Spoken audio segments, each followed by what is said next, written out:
Well, you've probably heard about this, but there is a growing number of Americans who are actually choosing to have pets in the place of children. This comes as the fertility rate here in the United States hit a record low last year. NBC's Marquise Francis talks to some pet owners about why they consider their animals their kids. That's in today's Ready, Pet, Go. We love you, Grandma. A growing number of young Americans are choosing to have pets over children. Hey, baby. You slept the day away. They're my family. They're my children. As the fertility rate in the U.S. in 2024 hit a record low amid fears of economic instability, some Americans are stepping outside the box with their family makeup. My mom calls my dogs her grandchildren. Raven McGregor, who lives in Atlanta, runs a popular Instagram page with her two bulldogs, Sunny and Zoe. They are a part of the family, and we don't look at it as if they are pets. They are truly like little kids with 4 legs. For her, there is no difference between a furry kid and a human one. And she's not alone. 43% of Americans say they prefer to have a pet as their kid over human children, according to a recent Harris poll. It was simple math right now. I'm already stretched thin, so adding that child, adding that burden is a barrier for me. On TikTok, West Virginia native Sarah Morris showcases life with her fiance and their 2 cats, Sunday and Banana.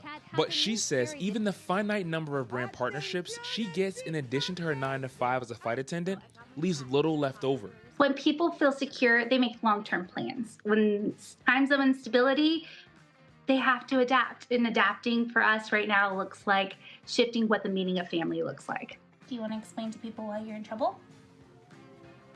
Yeah. 17 of them, buddy. I have 4 cats and I have 4 kids. And which one do you think is easier to take care of? Janie Budnick is the cat, or chief of all things, for 4-legged kids, St. Louis's largest staff in-home pet care service. Budnick has seen the family dynamic between people with pets shift in the last 30 years. Really, it's that shift of they are treated as children. If you do some of the comparison between what a healthy pet, what the expenses are during a year versus a healthy child, I mean, you can be 10 times plus. A Brookings study from 2022 found that it costs about $300,000 to raise a child in the U.S. from birth through age 17, which includes basics like housing, food, clothing, and education. By comparison, pet costs were roughly $27,000 over 18 years. What would be your advice to someone who doesn't know if an actual human kid or a pet kid is best for them? If anyone has a hesitation about having a human child, please do not. You have to really be confident in yourself that that's the path that you want to take to bring a human into this world. Now, it's not just a trend in the U.S. People in China apparently are increasingly choosing a different path to parenting. They're doting on pets instead of children, and the reasons they say are tied to the rising cost of living as well as changing views of marriage and family.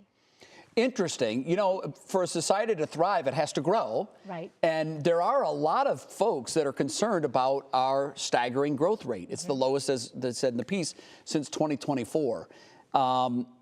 I don't know what would happen if we continue at this growth rate. Yeah. It's what Japan went through something similar about 30 years ago, and they became a shrinking economy, and as a result, a shrinking world economic power. It's hard to look into a crystal ball and figure out where we're going to be 10, 20 years from now, but I hope that America gets back to having babies and having families, and let's keep this thing going. And I'll tell you, because as a parent, I have become a better person because I have those kids.